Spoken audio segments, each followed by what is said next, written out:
وهيك بكون عرفنا الطرف الأول من طرفين المباراة النهائية اللي رح تكون يوم الأحد القادم بين الأرجنتين من جهة والفائز من مباراة المغرب وفرنسا بالجهة الأخرى. ألف مبروك للمنتخب الأرجنتيني، ألف مبروك لعشاق المنتخب الأرجنتيني. هذا الانتصار الكاسح على منتخب كرواتيا ب3 أهداف مقابل لا شيء. الأرجنتين مرة ثانية عم تلاقي حالها في المباراة النهائية بعد 8 سنوات عن غياب آخر نهائي لعبته ضد ألمانيا في 2014، وبعد 36 سنة عن آخر تتويج للأرجنتين في عام 1986 أمام ألمانيا. أيضا الأرجنتين بانضباط تكتيكي قوي، الأرجنتين بانضباط تكتيكي واضح وصلت للمباراة النهائية بعد خيبة الأمل الأولى ضد السعودية اللي كانت بمثابة صدمة للاعبين المنتخب الأرجنتيني. لاعبين الأرجنتين قدروا يستفيقوا، قدروا يضربوا المكسيك، بولندا، أستراليا، هولندا، والآن كرواتيا كانت هي الضحية الجديدة. مباراة الأرجنتين وكرواتيا كانت هي درس تعلموه لاعبين الأرجنتين طوال المباريات السابقة: عدم الاستهانة بالخصوم، المباراة تلعب على 90 دقيقة، الاستفادة من الجانب البدني، الاستفادة من الجانب التكتيكي، عدم استنفاذ الطاقة باللاعبين. مباراة المنتخب الهولندي أرهقت لاعبين الأرجنتيني بعد التمديد ل 120 دقيقة، لأنه لاعبين المنتخب الأرجنتيني ما هن عم يلعبوا مثل لاعبين كرواتيا. لاعبين كرواتيا كانوا من البداية بدهم يوصلوا المباراة للأشواط الإضافية ولركلات الترجيح، وهذا اللي شفناه بالبداية من خلال الخطة اللي دخلوا فيها الفريقين. الأرجنتين دخلت بخطة 4-4-2 بينما كرواتيا دخلت 4-5-1. جراماريتش لحاله كان في الهجوم، بينما 5 من لاعبين الوسط و4 لاعبين دفاع كانوا هن تشكيلة المنتخب الكرواتي. كرواتيا حبت بداية تفاجئ الأرجنتين بالهجوم، حبت بداية تفاجئ الأرجنتين بالاندفاع. قدرت أول 20 دقيقة تسيطر على المباراة بشكل كامل لكن دون خطورة تذكر.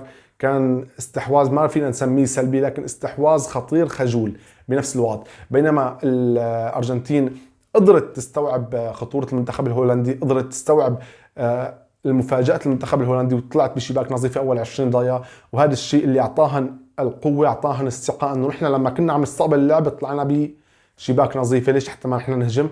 فخلال 5 دقائق كانت الفعالية الهجومية عن طريق الفارز وعن طريق ميسي هي اللي خلت الأرجنتين تكون في المقدمة بهدف أول عن طريق ركلة جزاء، بغض النظر إذا كانت مستحقة ولا لا، هي أمور تحكيمية. الهدف الثاني اللي كان فيه كتير من التوفيق، كتير من الحظ اللي أحبط معنويات اللاعبين الكروات. نحن لما بنكون أفضل وبنستقبل هدفين شو ضل بدنا بعد؟ يعني خلاص خسرنا المباراة. هذا الشيء اللي كان مدرب المنتخب الكرواتي عم يعمله. شفنا توجيهاته للاعبين الكروات انه اهدأوا، نحن بداية الشوط الثاني ممكن نعوض، خلي تطلع نتيجة 2-0 بضل عنا امل للتعويض احسن ما تكون 3-0. خلص الشوط الاول تقدم مستحق للارجنتين بثنائية مقابل لا شيء. دخل الشوط الثاني كنا متوقعين نشوف ردة فعل من الكروات اقوى، لكن يبدو انه التمديد في مباراة اليابان ومباراة البرازيل ارهق اللاعبين الكروات. اساسا انا كنت مستغرب انه كرواتيا ما تعلمت من درس 2018. درس 2018 لعبت اكثر من مباريتين او 3 مباريات في التمديد 120 دقيقة 120 دقيقة 120 دقيقة، وصلت للمباراة النهائية منهكة.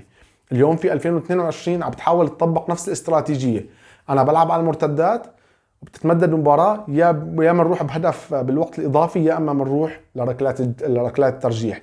لكن لما الخصم بيكون عم بيلعب 90 دقيقة فقط مبارياته وانت عم تلعب 120 دقيقة على المدى المتوسط، ما راح اقول الطويل، 3 مباريات او 4 مباريات رح تكون انت منهك بينما هو رح يكون بكامل طاقته. كرواتيا كانت عم تلعب على هذا الاساس وكانه هي اللي كانت عم تلعب 90 دقيقة بينما الارجنتين كانت عم تلعب قبل 120 دقيقة. كرواتيا كان هدفها توصل المباراة للاشواط الاضافية بس ما قدرت، والحمد لله طبعا. يعني انه بصفتي مشجع للمنتخب الارجنتيني بقول الحمد لله. اللي انا استغربته بلاعبين مو بلاعبين بمدرب المنتخب الارجنتيني انه بعد تسجيل الهدف الثالث، بعد تسجيل الهدف الثالث الاسطوري من الخرافي ليونيل ميسي، الصناعة الاسطورية اللي بتخلي اي مدافع كان مهما كان بقمة مستواه ينهار امام ليونيل ميسي، بعد تسجيل الهدف الثالث كنت متوقع بصراحة اخراج ليونيل ميسي، لانه ليونيل ميسي في المباريات السابقة كنا شفناه متهور بعض الشيء، عم يخانق الحكام، عم يقاتل اللاعبين، ممكن كان يتعرض لإصابة تحرمه من المشاركة في المباراة النهائية، ممكن كان يتعرض لإنذار أو لكرت أحمر. فكنت متوقع إنه سكالوني يطلع ليونيل ميسي بس ما عمل هيك. آخر ربع ساعة كانت عبارة عن تمرير كرة لأنه المنتخب الكرواتي فقد الأمل. المنتخب الأرجنتيني كان بده يحافظ على النتيجة مو أكثر، عمل أكثر من تبديل، حاول يستنفذ الوقت، وفي النهاية وصلوا للي بدهم إياه. حاليا الأرجنتين في المباراة النهائية تنتظر لقاء كرواتيا والمغرب لحتى تفوز باللقب الغالي ويتوج ميسي في كأس العالم لأول مرة في مسيرته الممتدة لأكثر من 15 سنة. مبروك للأرجنتين، هارد لك لكرواتيا، بالتوفيق غدا للمغرب لمواجهة الأرجنتين، وتصبحوا على ألف خير.